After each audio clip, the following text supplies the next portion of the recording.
Hello, hello, and welcome back to Happiness by Habit. I am very excited today.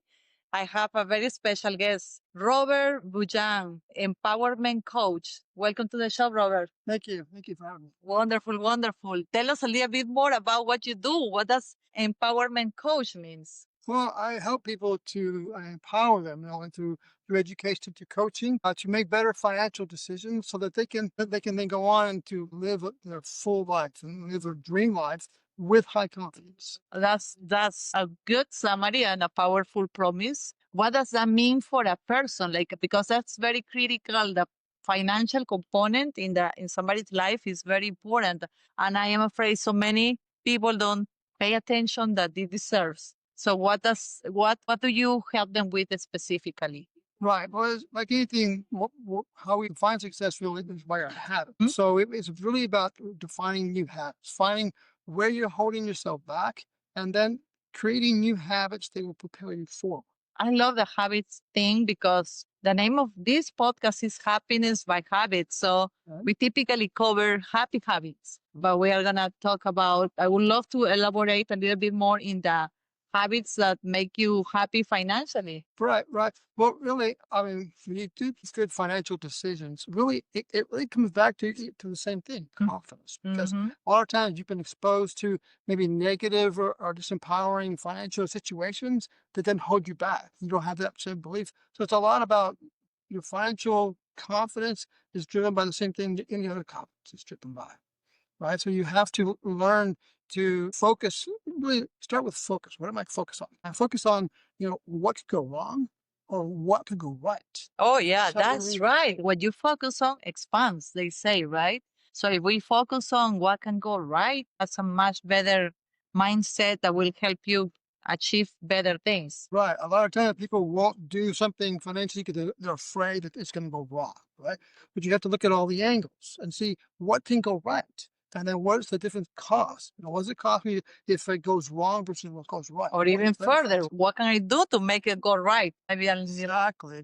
Which is actually the second step, which is taking action. okay. Because once you evaluate what can go right and you start getting more creative, and then you find solutions, but then one thing is deciding to do it, and the other thing is to actually do it. You have to follow it up with action. And then the third step that I teach is empowerment beliefs. Because once you're taking action, you're going to run into obstacles and challenges, and that might start to test you again. So you have to be constantly empowering yourself because you have great potential to do great things. If you let yourself be creative, you let yourself go out there and just take a chance and learn that you can learn from your mistakes. If thing goes wrong, you sit there and go, okay, what went wrong? What can I learn? How can I improve so I can keep trying again? That's what it's all about. So it really is, it's those 2 steps.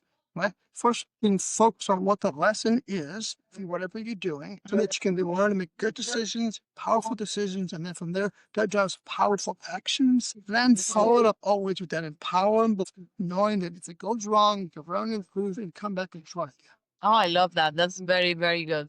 What has been your experience when sharing these steps with people? What seems to be the biggest struggle? Well, the biggest struggle is that they're held back by what's happening. So they say, oh, I took this risk and it went wrong and everything, collapsed. And so it's about understanding that, life is going to have this challenge. There's always, we're either going into a challenge and come out of a challenge, or there'll be another challenge in the future. They're always there, right? So it's not about avoiding challenges. It's about how we respond to the challenges and how we can learn from that challenge so we can do better next time. I help primarily, small business. Small business. Yeah, small businessmen because a lot of them are starting new businesses and then they have a lot of struggles and then they don't know what to do. They hold themselves back. So they'll come to me and they say, I also help.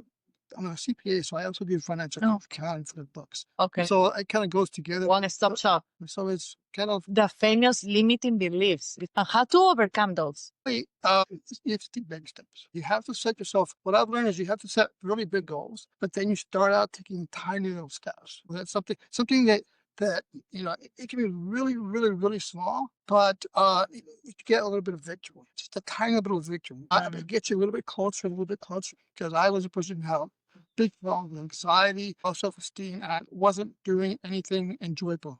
And so I know In the beginning, design can stop you to the point where you just like, no, I won't do it. So you have to get to the point where you can just say to yourself, maybe, not necessarily success, but just a maybe. Because I used to tell myself, it'll never happen. No, I can't do that. So even maybe energy just. So you went from that point of view to now helping others. That's very interesting. What helped you through that process? It was something about changing your perspective. It takes time. You have to train yourself to look at things differently. Because I used to always look at things and say, what can go wrong? Oh no, I'm no good at this, right? So I built, first of all, building a growth mindset that you can learn and improve from anything. I mean, one of my affirmations now is I can become whoever I choose to develop into. You heard that. That's very powerful. I love that. Absolutely. And that's true.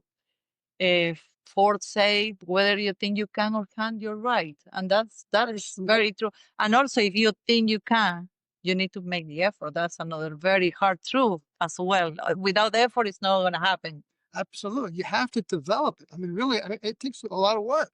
A lot of work to become who you want to become. But if you want it bad enough, then you put in the effort to get it done. It's It's a gonna happen. commitment to Yeah, that burning desire. Absolutely. Oh, Absolutely. I love that. That's really good. And you have to look for your intrinsic motivation, which is something that you do it because you would do it for free. But then you could, with that intrinsic motivation, you're more motivated and driven to put it forth the effort. Because like I said, sometimes it will be a really big challenge. And oh my gosh, do I want to? But if you're driven to do it, you'll do it. That's your why. What is your why? Absolutely. And what is your why?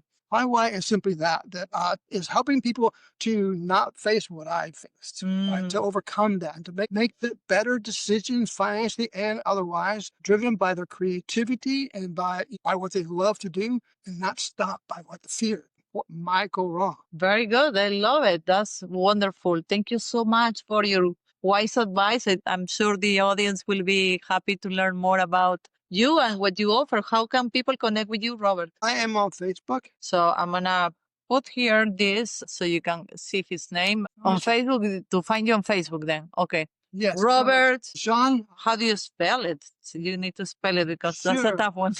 It's Beaujan. Right, that's right. Okay, very good, Robert. Thank you so much for your time. And thank you for tuning in into another episode of Happiness by Habit. Thank you so much. Thank you. Bye bye.